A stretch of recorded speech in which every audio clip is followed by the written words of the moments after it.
Think you don't like venison?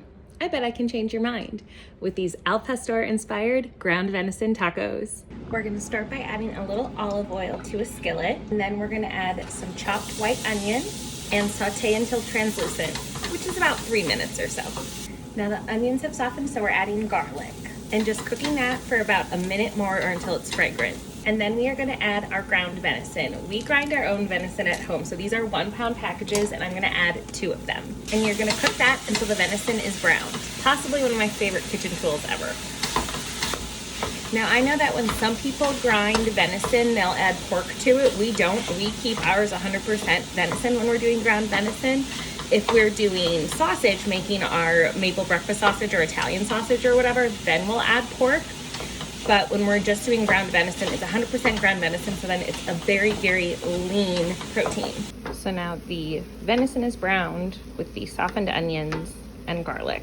To our browned venison, we're adding a can of crushed pineapple, a half cup of orange juice, and some chopped chipotle peppers in adobo.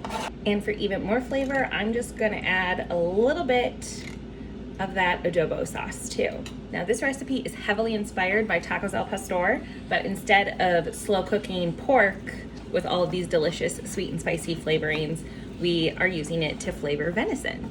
And then to give us even more spices and seasoning, a pack of just a regular old taco mix. If you like spicy, you can use a spicy one. You can use a mild version if you prefer mild.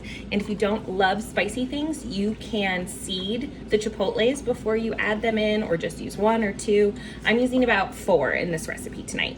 And now this just gets all stirred together, and you let it come to a silky smooth, beautiful sauce for like 5-10 minutes. This is how it starts out looking, and this is how it ends. See how the sauce thickened up and it's glossy and beautiful. Oh, and it smells amazing. And while everything is hanging out and getting into a silky smooth sauce, I'm just warming some tortillas over a flame and keeping them soft and warm in a clean kitchen towel on a plate. So I'm just heating them for a few seconds and then flipping, and then they get all soft and delicious for the tacos. And you can use corn or flour. My husband just prefers flour tortillas. I prefer corn, but I'm just doing the one tonight. It's time to build our tacos. So I have some of those shells that I warmed on the stove, some of the taco meat, white onion, and lots of cilantro.